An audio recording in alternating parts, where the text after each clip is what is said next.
മഹാരാഷ്ട്രയിൽ തദ്ദേശ സ്വയംഭരണ സ്ഥാപനങ്ങളിലേക്ക് തെരഞ്ഞെടുപ്പ് പ്രഖ്യാപിച്ചു. അവസാനമായി തദ്ദേശ സ്വയംഭരണ തെരഞ്ഞെടുപ്പ് നടന്നത് 2018 മഹാരാഷ്ട്രയിൽ. അതായത് 2022-23 ആയപ്പോഴേക്കും ഒട്ടുമിക്ക തദ്ദേശ സ്വയംഭരണ സ്ഥാപനങ്ങളുടെയും കാലാവധി അവസാനിച്ചു കഴിഞ്ഞിരുന്നു. എന്നിട്ടും 1.5 വർഷത്തോളമായി പല തദ്ദേശ സ്വയംഭരണ സ്ഥാപനങ്ങളും അധികമായി അധികാരത്തിൽ തുടരുകയാണെന്ന് ചുരുക്കി പറയേണ്ടി വരും. ഇതോടെ സുപ്രീം കോടതി ഇടപെട്ടു കലിപ്പിലായിരിക്കുകയാണ്. എത്രയും വേഗം വിജ്ഞാപനം പുറപ്പെടുവിക്കണമെന്നും 1 മാസത്തിനുള്ളിൽ തെരഞ്ഞെടുപ്പ് പൂർത്തിയാക്കി പുതിയ ഭരണസമിതി അധികാരത്തിലെത്തിയിരിക്കണമെന്നും സുപ്രീം കോടതി താക്കീത് നൽകിയിരിക്കുകയാണ്. പല തദ്ദേശ സ്വയംഭരണ സ്ഥാപനങ്ങളും കാലാവധി പൂർത്തിയായി ഭരണം വെച്ചൊഴിഞ്ഞും പോയിട്ടുണ്ട്. ഇവിടങ്ങളിൽ മഹാരാഷ്ട്ര സർക്കാർ നിയോഗിച്ച അഡ്മിനിസ്ട്രേറ്ററാണ് ഭരണം നടത്തുന്നത്. ഈ അഡ്മിനിസ്ട്രേഷൻ സെറ്റപ്പ് വെച്ച് കെട്ടണമെന്നും സുപ്രീം കോടതി കർശന നിർദ്ദേശം നൽകിയിട്ടുണ്ട്.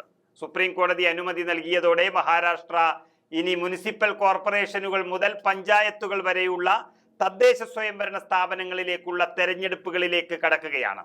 പുതുതായി രൂപീകരിച്ച ജൽന, ഇച്ചൽകരഞ്ചി എന്നിവയുൾപ്പെടെ 29 മുനിസിപ്പൽ കോർപ്പറേഷനുകളിലേക്കും 257 മുനിസിപ്പൽ കൗൺസിലുകളിലേക്കും 26 ജില്ലാ കൗൺസിലുകളിലേക്കും 289 പഞ്ചായത്ത് സമിതികളിലേക്കുമാണ് തെരഞ്ഞെടുപ്പ് നടക്കുന്നത്.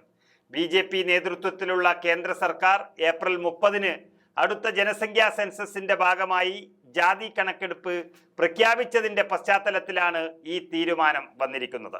പിളർപ്പിന് ശേഷം ശിവസേന പാർട്ടികൾ ആദ്യമായി തദ്ദേശ തെരഞ്ഞെടുപ്പിൽ മുഖാമുഖം വരികയാണെന്നതാണ് ഇതിന്റെ ഏറ്റവും വലിയ പ്രത്യേകത. ഇതിനു പുറമെ നിയമസഭാ തെരഞ്ഞെടുപ്പിൽ മഹാരാഷ്ട്ര തൂത്തുവാരിയ മഹായുതി സഖ്യം വലിയ മുന്നേറ്റം ഈ തദ്ദേശ തെരഞ്ഞെടുപ്പിലും പ്രതീക്ഷിക്കുന്നുണ്ട്. എന്നാൽ ലോക്സഭാ തെരഞ്ഞെടുപ്പിൽ അട്ടിമറി വിജയം നേടിയ മഹാവികാസ് അഘാഡിക്ക് തിരിച്ചുവരവിനുള്ള സാധ്യതകളും തെരഞ്ഞെടുപ്പിൽ അവശേഷിക്കുന്നു. എന്നാൽ ഏക്നാഥ് ഷിൻഡെയുടെ നേതൃത്വത്തിലുള്ള ശിവസേനയും അജിത് പവാറിന്റെ നേതൃത്വത്തിലുള്ള NCPയും ഉൾപ്പെടുന്ന മഹായുതി സഖ്യം തദ്ദേശ സ്വയംഭരണ തെരഞ്ഞെടുപ്പിൽ ഒരുമിച്ച് മത്സരിക്കുമെന്ന് BJPയുടെ മുഖ്യമന്ത്രി ദേവേന്ദ്ര ഫട്നാവിസ് പ്രഖ്യാപിച്ചപ്പോൾ ഉദ്ധവ് താക്കറെയുടെ നേതൃത്വത്തിലുള്ള ശിവസേനയും ശരത് പവാറിന്റെ നേതൃത്വത്തിലുള്ള NCPയും അതുപോലെ കോൺഗ്രസും ഈ തെരഞ്ഞെടുപ്പുകളിൽ ഒന്നിക്കാനുള്ള സാധ്യത ഏറെക്കുറെ അസ്തമിച്ച മട്ടാണ്. ഈ വർഷം ജനുവരിയിൽ താക്കറെ തന്റെ പാർട്ടി തദ്ദേശ സ്വയംഭരണ തെരഞ്ഞെടുപ്പിൽ സ്വതന്ത്രമായി മത്സരിക്കുമെന്ന് അറിയിച്ചതാണ്. ഈ നിലപാടിൽ മാറ്റമുണ്ടാകാനുള്ള സാധ്യതകൾ ഇതുവരെ മഹാരാഷ്ട്രയിൽ തെളിഞ്ഞു വന്നിട്ടില്ല എന്നതും കാണേണ്ട ഒരു കാര്യമാണ്. BJPയും അവിഭക്ത ശിവസേനയും ദീർഘകാല സഖ്യം നിലനിർത്തിയിട്ടും ഇരു പാർട്ടികളും പലപ്പോഴും തദ്ദേശ സ്വയംഭരണ തെരഞ്ഞെടുപ്പിൽ സ്വതന്ത്രമായിട്ടാണ് മത്സരിച്ചിരുന്നത്. കുറഞ്ഞത് 10 ലക്ഷം ജനസംഖ്യയുള്ള നഗരപ്രദേശങ്ങളെ നിയന്ത്രിക്കുന്ന ഏറ്റവും വലിയ തദ്ദേശ സ്വയംഭരണ സ്ഥാപനങ്ങളായ സംസ്ഥാനത്തെ 27 മുനിസിപ്പൽ കോർപ്പറേഷനുകളിലായി ആകെ 2736 സീറ്റുകളുണ്ട്. നിലവിലുള്ള ക്വാട്ട വ്യവസ്ഥകൾ പ്രകാരം 740 സീറ്റുകൾ പിന്നോക്ക വിഭാഗങ്ങൾക്കും 327 സീറ്റുകൾ പട്ടികജാതിക്കാർക്കും 76 സീറ്റുകൾ പട്ടികവർഗക്കാർക്കും ബാക്കി 1593 സീറ്റുകൾ പൊതുവിഭാഗത്തിനും സംവരണം ചെയ്തിട്ടുണ്ട്. 27 മുനിസിപ്പൽ കോർപ്പറേഷനുകളിലും അവസാനം തെരഞ്ഞെടുപ്പ് നടന്നത് 2015-നും 2018-നും ഇടയിലാണ്.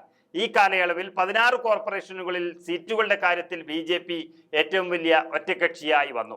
പിന്നാലെ അവിഭക്ത ശിവസേനയും കോൺഗ്രസും 5 വീതം സീറ്റുകളിലും അവിഭക്ത NCPയും മറ്റു പാർട്ടികളും ഓരോ സീറ്റിലുമാണ് വിജയിച്ചത്. 27 മുനിസിപ്പൽ കോർപ്പറേഷനുകളിലായി 2736 സീറ്റുകളുള്ള BJP 1099 സീറ്റുകളും 31.3% വോട്ടുകളും നേടി.